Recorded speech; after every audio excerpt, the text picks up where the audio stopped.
After the successful attempt of the UK to leave the European Union, many people asked the question of whether they will still remain their powers within the European Union or whether they will be stripped away from all of the institutions that European Union has.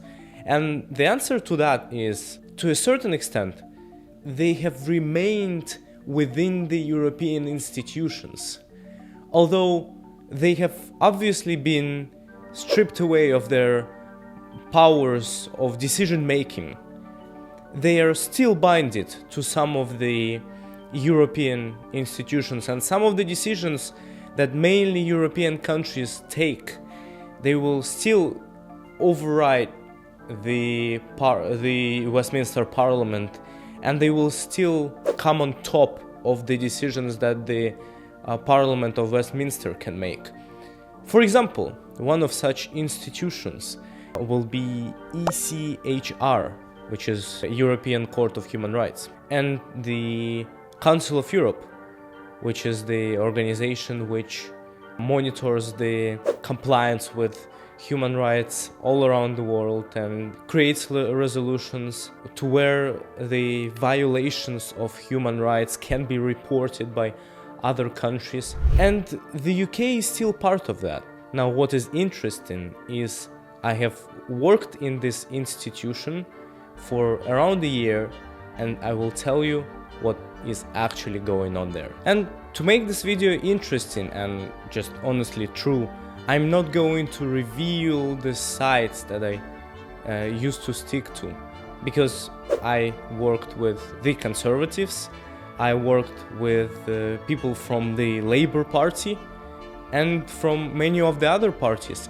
and quite honestly I find that all of them are great people, and this is what is the issue about our society. I think we let our political beliefs influence us too much, but that's a conversation for a whole other video. In this video though, we're going to discuss what is actually going on in the Council of Europe and European Convention of Human Rights and the Court of Human Rights. Now, let's talk about the Council of Europe first. When I say that I have worked within the Ukrainian delegation and have also collaborated with the UK in the Council of Europe, many people ask me this, that comes to their mind. Well, Ukraine is not in the European Union in the same way as the UK have left it. So both of those countries are not in the European Union. So are they still responsible? Do they still have to follow some of the decisions that the European Union might propose to them? And the thing is, yes, they are obliged to follow some of the organization's decisions that mostly European Union countries take, although not quite. With the Council of Europe, it's an organization which has many bodies. First of all, each country selects its delegation. Each delegation can contain of 20 people or so, and those people are taken from the parliament, so they are selected from the parliament, for example, from the parliament of the UK. When Labour won their elections in 2024, the whole delegation also was a subject to change, and it gravitated very much towards a Labour-dominated delegation. The Council of Europe sessions take place in the European Parliament in Strasbourg. It's the 4 times a year that all of the delegations from different countries come in to discuss the questions, the problems, the issues that are on the agenda in the world. And it's only happening for 5 days, so all of the debates, all of the discussions are only happening through Monday to Friday. Throughout my working time, I've been able to observe how the delegations of countries collaborate.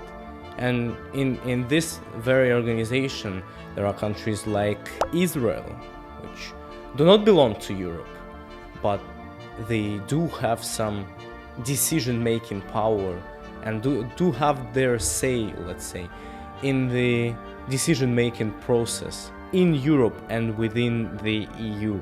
But unlike the Council of Europe, which is an organization that can only advise countries to do something, the European Court of Human Rights actually has powers. And here is the thing. This is the organization which operates under the European Convention of Human Rights, and the decisions are taken by the judges which are appointed to the European Court of Human Rights. And the thing is, the decisions that are taken there are actually the ones that countries have to follow. And this is why it has been so controversial. Many of the people like Nigel Farage have been saying, especially within the Reform Party, have been saying that, well, since we have left the EU, we do not need to have the influence of the EU in our country anymore, because those powers are actually big powers. And although the wording of European Convention of Human Rights sounds great, the decisions that are taken there can sometimes upset some of the countries, because remember, those are the two countries basically fighting in court, and the court will then rule somebody to be right and somebody to be wrong, and the side that has been admitted to be wrong will have to follow whatever rulings that the court will give. So what is this situation going to look like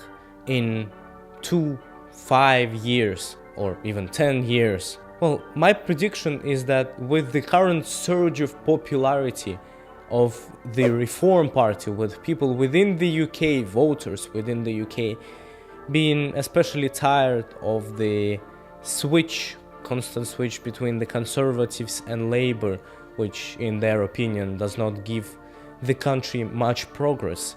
In my opinion, the Reform UK Party at some point is going to come to power. And under their rule, under the rule of Nigel Farage, we are most likely going to see the UK leave the European Convention of Human Rights. Regardless of what your opinion on that is, this decision is a very controversial one, and it cannot be described by words such as good, bad, positive, negative. It has many complex layers to this, which we have to include.